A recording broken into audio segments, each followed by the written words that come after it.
Place à la lecture dans Il était une fois un livre. Voir la mer, donc il s'est fait nommer en Bretagne, il était l'instituteur de Sars. Avec Nathalie Ramage sur Fréquence 8. Bonjour à tous et à toutes. Pour notre dernière session de la semaine, je retrouve avec plaisir Jean-Marc Collet pour nous présenter son métier d'éditeur ainsi que quelques titres. Bonjour Jean-Marc. Bonjour Nathalie. Donc on a parlé en début de semaine de fiction, Oui. de surfiction. Oui. Aujourd'hui, vous allez nous présenter une collection que vous avez choisi de créer, Oui. Qui s'appelle une collection théâtre. Théâtre bilingue russe. Théâtre bilingue russe. Voilà. Donc, alors, j'ai choisi d'en parler parce que j'ai eu l'occasion donc de découvrir un auteur russe. Et ça a été une vraie découverte en termes alors déjà d'auteur et puis d'écriture. Et le texte, oui. Et le texte, et je me suis dit que quand même cet auteur méritait de sortir un petit peu de l'ombre, même si ça reste plus confidentiel comme collection que du roman policier. Merci Nathalie, parce que vous êtes la deuxième personne qui me fait part de cet engouement pour la pièce de Lev Luns, Les singes arrivent. Il y a 3 semaines, nous étions à Sète au Festival de Voix Vive, et il y a un monsieur qui a lu le texte dans la nuit. Il est revenu le lendemain matin, excité, enthousiaste, il m'a dit je vais le monter, j'adore votre texte, merci de m'avoir fait découvrir ça. Donc Lev Luns, c'est un dramaturge russe juif qui vit au moment de la révolution bolchevique. Alors, on revient souvent à la révolution bolchevique chez Vibration, je sais bien, mais c'est parce que c'est notre centre d'intérêt de départ. Et en fait, il a eu le temps, il a 23, 24 ans, et il va mourir en s'étant exilé à Hambourg, en Allemagne, et il aura eu le temps d'écrire 4 textes. Voilà. J'ai choisi ce texte-là pour faire découvrir Lev Luns, qui est un dramaturge quand même assez peu connu du grand public, et probablement des metteurs en scène également, mais qui a une écriture, comme vous le soulignez, étonnante.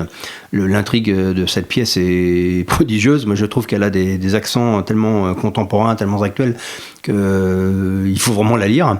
Et donc, pour faire court, c'est une pièce dans laquelle il y a toutes sortes de personnages de classes sociales très très différentes, disparates, des paysans, des bourgeoises, des policiers, tout ce qu'on veut, des enfants, enfin voilà, tout ce qu'on peut. Des miliciens, des clowns, des clowns et des bouffons. Et on a tous ces personnages qui vont venir se rencontrer, se télescoper. Un croque-mort. Oui. Et en fait, ils sont tous apeurés parce que les singes arrivent. Jamais on ne saura qui sont ces singes. Jamais on ne saura, je dirais, leur destination. Ils arrivent où, ils partent d'où. On ne sait pas l'ennemi intérieur, l'ennemi extérieur. On ne sait pas trop exactement qui sont ces singes, mais ils arrivent. Et l'ensemble des personnages, comme un effet de cercle concentrique qui vont se resserrer petit à petit, on va retrouver tout le monde au même endroit et ça va faire exploser même la scène. Hein. Et puis il y a un jeu avec le public dans la scène. Le personnage... Le bouffon prend à partie les auditeurs. Le public, devient un personnage. Le public est un personnage, il y a des cris qui viennent un peu partout. Voilà, c'est déroutant. Certains pourraient dire que ça ressemble un peu au rhinocéros, je crois, de Ionesco. Il y a un côté un peu Pirandello avec des personnages nombreux. Mais il faut bien voir, ça c'est dans les années 20.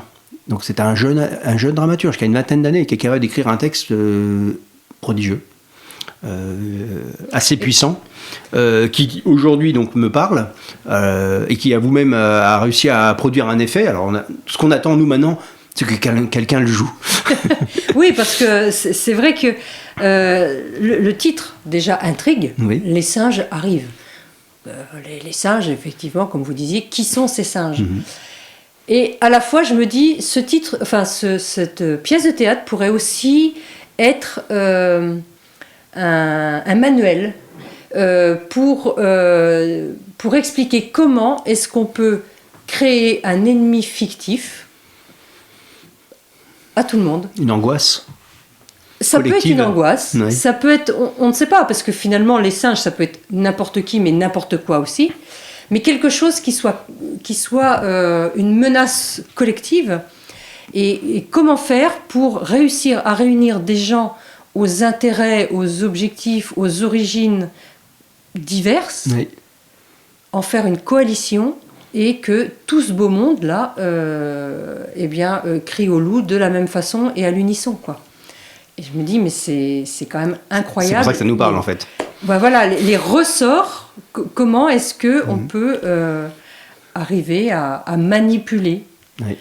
en jouant sur la peur, parce que là, les singes arrivent, ça pourrait être pour rigoler finalement, ça pourrait être pour nous, voilà, ça pourrait être comme une pièce de théâtre et les singes pourraient être là pour faire rire tout le monde et pour, on ne sait pas. Alors, en plus, ce qui est assez troublant, c'est que Lev Luns, il a écrit 3 autres textes qui sont La Ville Vérité, je crois, Hors la Loi, et puis Bertrand de Bron. Alors, j'ai pas tout lu, mais déjà, les titres sont étonnants. La Ville Vérité, Hors la Loi, enfin c'est...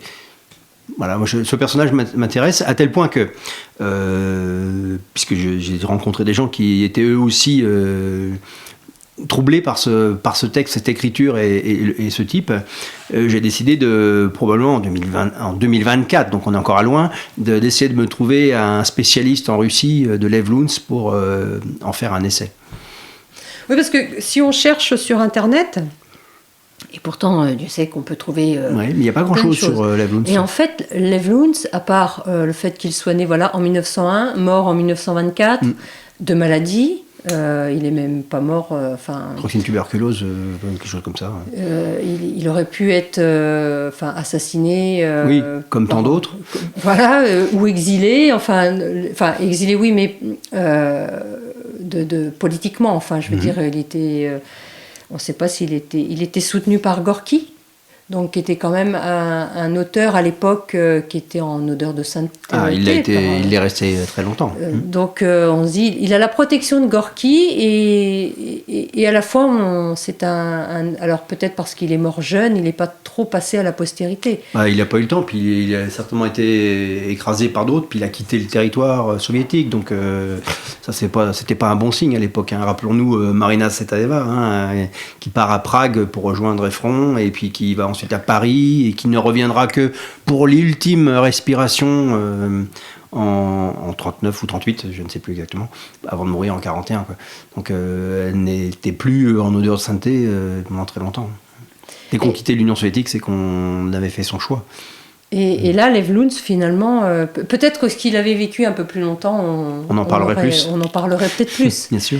Mais c'est vraiment ce texte, moi, m'a parlé, c'est une création de toute pièce comme ça, d'un ennemi, d'une menace commune à tout le monde, les hommes, les femmes, les jeunes, les vieux, toutes les classes, les riches, les pauvres. Se fondre dans un seul point. Et c'est quand même un tour de force, quoi. Oui. Mais il le montre, c'est vraiment très très bien fait. On sent la montée de l'angoisse, parce qu'au départ, il y a un bouffon, un moujik, enfin voilà, ça se passe bien. Enfin, il se rencontre dans cet endroit, effectivement. C'est une pièce de théâtre, donc il y a un seul lieu, et voilà, ils se rencontrent. Et puis après, petit à petit... Enfin, il y a un seul lieu, mais il y a quand même 3 interactions, parce qu'il y a un extérieur, d'où arrivent des personnages, il y a le public, d'où arrivent des questions, et là aussi des cris, et puis il y a le lieu du bouffon. Alors ça, je ne suis pas spécialiste de la mise en scène théâtrale, mais c'est vrai qu'il y a plein de choses à faire certainement avec ces trois positionnements là. Et à la fois, voilà, il y a une montée comme progressive de l'angoisse. Oui, c'est ça. Et alors qu'au départ, voilà, un bouffon, deux moujiks, voilà, ils se retrouvent, ils s'abritent les uns les autres, et puis après, voilà, il y a une construction de une angoisse fictive ou pas, parce qu'on n'en sait rien. Et même à la fin de la pièce, on ne sait pas si si ça correspond à une réalité, à quelle réalité, à une personne, enfin... Bon, on reconnaît des choses, parce que le coup des militaires qui récupèrent le grain, ou des miliciens qui récupèrent le grain de force des bourgeoises en Astrakhan, voilà, on reconnaît quand même des petites choses. Il y a une histoire on sent, enfin... Oui, on sent bien qu'il a voulu dire quelque chose, alors quoi Luntz, apparemment, Luntz n'était pas un auteur soviétique, quoi. Il est né à l'époque, à l'époque du tsar. Peut-être que il y a une espèce de critique sous-jacente du régime montant. Enfin, on ne sait pas, mais en tous les cas, la construction est vraiment. Je crois qu'il a perçu. Enfin, j'espère ne pas me tromper en avançant ça, mais je pense qu'il a perçu l'enfermement dans lequel la société était en train d'avancer, alors que c'était le monde radieux qui s'annonçait, et en fait lui je crois qu'il a vraiment perçu l'enfermement de tout le monde dans un cercle de tout le monde, quoi. Il y a même un mort qui sort de son cercueil, même le mort, oui. même le mort même le mort a peur et il sort de son cercueil, de son enfermement, oui. Pour rentrer sans doute dans un autre enfermement, exactement, quoi. Donc cette pièce de théâtre, vous l'avez publiée en 2 langues, donc en bilingue, en français et en russe. Donc on a le texte d'origine. Bon, comme on l'avait déjà dit ici, moi j'aime bien que les gens, s'ils en ont la possibilité, qu'ils aillent s'amuser à retraduire, parce que bon, après, la traduction n'est pas une vérité scellée, hein, on peut s'amuser. Et puis donc cette pièce de théâtre vient s'inscrire dans une collection naissante. On a donc Les Singes arrivent, et puis cette année on a sorti une nouvelle pièce bilingue. Alors là c'est le monument de Vibration Édition pour cette année, c'est la Phèdre de Marina Tsvetaeva. Marina Tsvetaeva, qui est, elle, connue pour sa poésie, peut-être moins pour ses dramaturgies, ses tragédies, mais elle en a plusieurs à son actif, et notamment Phèdre et Ariane, qui devaient s'inscrire dans une trilogie qui se serait intitulée, d'après ce que j'en sais, Thésée, avec une Hélène qui devait venir après Phèdre, donc Ariane, Phèdre et Hélène. Hélène qui n'a jamais été écrite, en tout cas on n'a pas retrouvé de traces. Voilà. Et donc c'est toujours bilingue. On propose à nos lecteurs qui s'intéressent au théâtre russe à découvrir des textes vraiment épatants. Voilà, donc sur la page de droite, on a le texte en français, sur la page de gauche, le texte en russe. Toujours cette attraction pour la Russie. Oui, ça reste une de nos lignes directrices en fait, puisque la collection de poésie bilingue, donc c'est des auteurs classiques, enfin classiques pour les Russes en tout cas, des auteurs classiques russes. Et puis là, au théâtre, ce sont des auteurs qui sont évidemment bien plus connus en Russie qu'en France. Mais c'est tout le défi qu'on s'est donné, c'est de peut-être les faire émerger, sortir de l'ombre d'autres auteurs très connus comme Pouchkine, Maïakovski, essayer de faire en sorte qu'il n'y ait pas que ces auteurs-là qui soient connus en France. Donc c'est vrai que Lev Luntz n'a pas eu le temps, lui, de sortir dans la lumière. Non. Donc c'est effectivement, comme vous dites, c'est un vrai défi, quoi, oui. Le faire connaître. Et à la fois, c'est une pièce de théâtre qui est très courte. Il y a une intrigue, il y a un rythme. C'est vrai qu'on est très vite embarqué et qui se lit très très bien, quoi. Oui. Donc bilingue, mais alors moi je ne lis pas le russe, donc effectivement. Alors moi je ne l'ai pas traduite, on fait appel à des traducteurs, bien sûr. Donc c'est un boulot très agréable que de découvrir aussi le texte. Et de faire découvrir. Et puis de faire découvrir. Les traducteurs, c'est vous qui allez à la pêche aux traducteurs ou c'est... Alors aujourd'hui on est parti... Alors Lev Luntz, c'est une traduction qui m'a été proposée par André Cabaret, que vous connaissez par ailleurs pour Le Sillon de Pouchkine, qu'on avait présenté ici il y a maintenant déjà plusieurs années. Et on rappellera que André Cabaret était professeur de russe à une époque et il a été traducteur, notamment chez Circé. Donc il avait une connaissance de la traduction et il avait un texte disponible. Donc je lui ai fait appel à lui. Et puis on l'a relu et revisité avec Valentina Chepiga, que vous connaissez, Valentina Chepiga, puisqu'elle est maintenant notre directrice des collections bilingues, mais également traductrice avec Elena Bagno de Un nuage en pantalon de Maïakovski, qu'on a proposé aux lecteurs l'année dernière. Et elle nous propose cette année, depuis le 15 juillet, les poésies choisies de Severianine.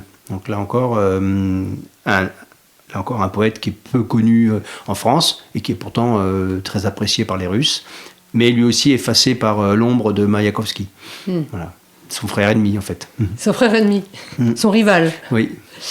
C'est pas... D'où vous est venue cette idée de théâtre bilingue ou de poésie comme ça? En fait, j'ai ce prisme, là, j'ai cette appétence pour la Russie. Je crois que c'est bien d'avoir à la fois le texte origine et le texte traduit. Je l'ai dit il y a un instant, la traduction, on propose une traduction, c'est une vision du monde à un instant, enfin à une période historique. Pour moi, il y a beaucoup de choses qui ont été traduites très bien à une autre époque, mais qui parfois étaient peut-être trop empreintes d'idéologie. Donc il faut revenir au texte, et puis bon, on les perçoit différemment, les générations se succèdent et ont besoin de nouvelles... un dépoussiérage. Un dépoussiérage, oui, c'est ça. Donc, et puis bon, c'est bien, pour les enfants, enfin les jeunes qui apprennent le russe, ils ont des textes russes à des prix en plus quand même assez abordables. Donc ils peuvent s'amuser à apprendre, à traduire, à lire, à découvrir des choses qu'ils n'auraient peut-être pas eu l'occasion de découvrir. Alors il y a une forte proposition dans le domaine russe, mais c'est souvent la même chose. Donc, Oui, puis là on a vraiment les deux, donc c'est vrai que pour les débutants ou pour ceux qui s'intéressent à la langue russe... Ne serait-ce que pour les noms de personnages, ils seront Chout, c'est le bouffon. Le bouffon ? Chout. Chout. Voilà. En tous les cas, c'est une belle découverte. Ah oui, c'est très chouette. C'est vraiment un texte super. Lev Luntz. Si on pouvait en faire plusieurs par an, ce qui n'est pas pour l'instant possible, c'est sûr que je voudrais bien traduire toute son œuvre. Donc 4 textes, c'est pas non plus considérable. Mais bon, on va déjà commencer par un et on va voir si comment il est reçu. S'il trouve son lecteur, oui, voilà. Ses lecteurs. C'est une pièce de théâtre qui est courte, donc qui se lit très facilement et qui a vraiment un rythme qui fait qu'on a du mal à le lâcher, quoi. Oui, c'est vrai. Eh bien, merci beaucoup. Merci Nathalie, merci beaucoup pour cette semaine ensemble, pour m'avoir donné l'occasion de présenter à vos auditeurs un panel de notre travail. J'espère que les gens seront impatients d'aller découvrir notre site internet. Voilà, et puis de toute façon, on se reverra soit pour rencontrer des auteurs, vos auteurs, oui. Ou vous-même à votre prochain passage en Bretagne. J'espère, oui. Où où j'aurai le plaisir de faire découvrir d'autres... Sachant qu'on a déjà des pépites en attente. Voilà, j'allais dire d'autres pépites. Ouais. Bon, vous me l'avez arraché. Ouais. Merci de votre temps, de votre Merci, disponibilité. Nathalie. Et puis, j'espère, à bientôt pour d'autres découvertes. Merci. Pierre Diener, Le Suaire. Commissariat central de Berlin, section de la police scientifique, 3e étage. Il avait été allongé à plat sur un assemblement de 6 tables. Dès qu'elle entra dans la pièce, Annabella sut que c'était lui, le vrai, l'authentique. Il lui parut très long, brillant sous les projecteurs. Son lin vieilli surprenait par sa propreté, son état de conservation, son ton ivoire. Il paraissait avoir été tissé hier, et pourtant, Annabella sut que c'était lui, le Saint-Suaire. Les gars de la police scientifique portaient des combis. Il les avait contraints à enfiler des gants en latex, pris toutes les précautions d'usage, comme sur une scène de crime. Ils avaient raison, songea Annabella. C'en était bien une. Un crime commis il y a 600, 2000 ans peut-être, au nom de la foi. Le cœur battant, elle posa les yeux sur l'image qu'elle avait déjà étudiée plusieurs fois en photographie. Mais cette fois, elle était là, en vrai. La double empreinte était une ombre subtile, sans contour, impression fantomatique entre le jaune clair et le sépia. L'évocation envoûtante d'un homme nu, allongé, les mains croisées sur le sexe, le corps constellé d'une myriade de taches de sang. Son sang. Le légiste américain l'avait confirmé. Aucunement brunies, ces taches étaient de couleur carmin pâle, presque artistique, mais leur forme était celle d'instruments de torture. Des épines, les haltères d'un flagrum, des clous en fer. Pour la plupart des gens, c'était une relique. Pour Annabella, c'était la preuve qu'un crime abominable avait été commis au nom de la foi. Une preuve qui avait traversé les siècles, échappé à toutes les tentatives de sabotage et qui reposait là, aujourd'hui, devant elle. Annabella se mordit les lèvres. À nouveau confrontée à la réalité sensible du calvaire de cet homme, elle fut saisie par un sentiment inexplicable de compassion. Après avoir été torturé avec un raffinement cruel, le supplicié avait été déposé dans ce linceul. Était apparue alors la fantastique image, aux propriétés futuristes, trop singulière pour s'être formée par accident.